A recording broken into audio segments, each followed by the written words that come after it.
इस समय क्या लग रहा है क्रूड कितना एलिवेटेड रह सकता है, कितने समय के लिए आपके हिसाब से?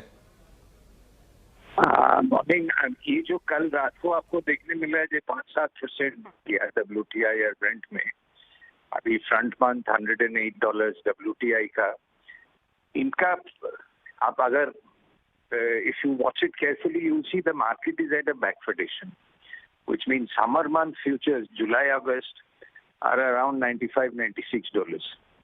So perhaps some of this strength in prices is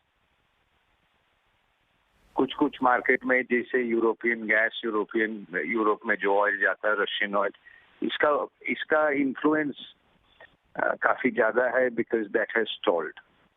लेकिन दूसरी तरफ अगर आप देखें, America produces 12 million barrels per day now shale oil, ये भाव में $96 जुलाई अगस्त फ्यूचर्स, ये $108 अप्रैल फ्यूचर्स, इस भाव में काफी ऑयल मार्केट में आएगी because at these prices all kind of shale oil production in America will be feasible, and America exports now both oil and gas. बिल्कुल आपने सही बात बोली कि ये बैकवर्डेशन अगर और ये अपने व्यूअर्स को थोड़ा समझाने के लिए एक बार बताएंगे कि जो फॉरवर्ड प्राइस होता है नियर टर्म प्राइस से अगर ज़्यादा होता है, कम होता है, तो वो बैकवर्डेशन कहलाता है। और जो आप बता रहे हैं शमीक, बहुत इंपॉर्टेंट बात आपने कही कि जो समर प्राइसिंग है, जो आगे की प्राइसिंग है, वो एक्चुअली 95 के एवरेज है, जबकि नियर टर्म प्राइसिंग ऑलरेडी 105 की तरफ मार रही है। ये दर्शाता है कि बाजार फैक्टर इन कर रहा है कि आगे आने वाले महीनों में प्राइस ग्रेविटेट करेगा नीचे की तरफ। हम अब ये भी बात करेंगे कि stock market point of view से कौन से एनर्जी स्टॉक्स में किस तरह का रिएक्शन होगा। हमारे साथ अभिजीत जुड़ रहे हैं। अभिजीत, अगर हम सिटी गैस कंपनीज की बात करें तो हाई गैस प्राइसेस को पास ऑन नहीं कर पाने की वजह से ऑलरेडी 50% फॉल आ चुका है। ऑयल रिफाइनिंग कंपनीज में भी इस तरह का फॉल देखा गया है। आप ऑयल स्टॉक्स, क्या ये वर्स्ट प्राइस इन कर रहे हैं? ऑयल स्टॉक्स और एनर्जी स्टॉक्स में आप किस तरह की अपॉर्चुनिटीज देखते हैं इस समय? डेफिनेटली सीजीडी कंपनीज बहुत ज्यादा गिर चुके हैं और मार्जिन प्रेशर है जो रिफ्लेक्ट कर रहा है स्टॉक प्राइस में, और वो may be next 3-4 quarter continue रहेगा margin pressure for CGD companies.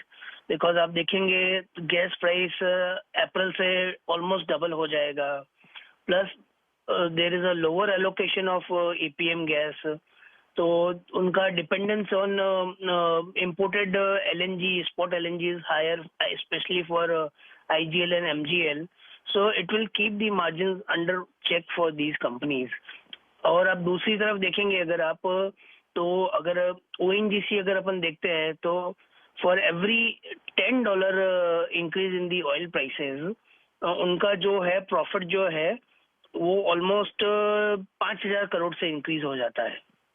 तो जो अभी वो रन रेट है उनका प्रॉफिट का 8-8,500 करोड़ का क्वार्टरली बेसिस पे, तो वो 14% इंक्रीज हो जाता है वहां से। और अगर आप देखेंगे तो स्ट्रीट $90-100 का रियलाइजेशन नहीं फैक्टर इन करके चल रहा है, ये अभी भी 70-75 के आसपास ही है। तो अगर ये 90 के आसपास अगर सस्टेन करता है तो बहुत पॉसिबिलिटी है कि ONGC ऑयल इंडिया में अर्निंग्स अपग्रेड आएगा आगे जाके। तो डेफिनेटली आप डायरेक्टली देखेंगे ONGC और ऑयल इंडिया बिगेस्ट बेनिफिशियरी है इसका। क्रूड प्राइस कूल ऑफ भी हो जाता है तो यहाँ पे ड्राइवर गैस प्राइस रहेगा, क्योंकि ये लोग लॉस बना रहे हैं गैस बिजनेस पे। So with 2x revision in the gas price ये प्रॉफिटेबल हो जाएगा गैस अपस्ट्रीम गैस बिजनेस, तो इनके लिए अच्छा रहेगा upstream oil and gas PSUs के लिए। गेल को भी फायदा होता है क्योंकि अगर गैस प्राइस अगर ऊपर रहता है स्पॉट का, तो वो यूएस से जो LNG इंपोर्ट करता है उस पर उसको ट्रेडिंग प्रॉफिट्स होता है, प्लस हायर ऑयल प्राइस में उसका पेट्रोकेमिकल और LPG बिजनेस में भी प्रॉफिटेबिलिटी इंप्रूव होता है। तो elevated oil and gas price के एनवायरनमेंट में आपका ONGC, oil India and GAIL आदि बिगेस्ट बेनिफिशियरीज एंड फोकस इसी पे रहना चाहिए at least in the near to medium term. Petronet LNG पर आपका टेक क्या है?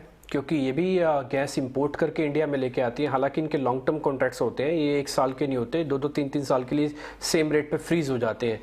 तो एक बार पेट्रोनेट एलएनजी पे अपना स्टांस बताइए, ये कैसे बेनिफिशियरी है या फिर ये दिक्कत में आएगी?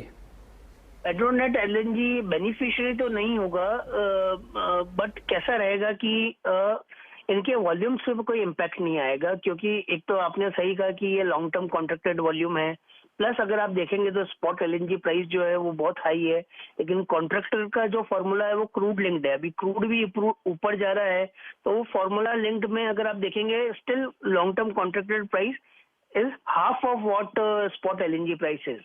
एंड इनके कस्टमर का ऑब्लिगेशन भी है टेक और पे का, तो if by year end calendar year end में if they don't offtake, तो उनको ऑफ टेक करना पड़ता है। तो पेट्रोनेट एलएनजी का कैश फ्लो अच्छा रहेगा, प्रॉफिटेबिलिटी अच्छा रहेगा, लेकिन नियर टर्म में क्योंकि कैपेसिटी नहीं है तो वॉल्यूम ग्रोथ थोड़ा डिफिकल्ट है। और ऑन दी अदर हैंड उनका जो कोची टर्मिनल है उस पर जो एक्सपेक्टेशन था कि 25-30% यूटिलाइजेशन हो जाएगा, वो मे बी नियर टर्म में नहीं हो, क्योंकि स्पॉट एलएनजी प्राइस बहुत हाई है, कस्टमर्स ऑफ टेक नहीं करे, तो वो एक नियर टर्म कंसर्न रहेगा। ओवरऑल उनके एग्जिस्टिंग प्रॉफिटेबिलिटी पे कोई मटेरियल इम्पैक्ट नहीं आएगा। अभिजीत बहुत बहुत शुक्रिया आपका। By rating given dividend yield अच्छा है, कैश फ्लोज अच्छा बना रहे हैं, अर्निंग्स का विजिबिलिटी है इन दीज डिफिकल्ट टाइम। ठीक है अभिजीत, बहुत बहुत शुक्रिया आपका। शमित आपका भी बहुत बहुत शुक्रिया आज कार्यक्रम में जुड़ने के लिए हमारे साथ और बताने के लिए अपना टेक।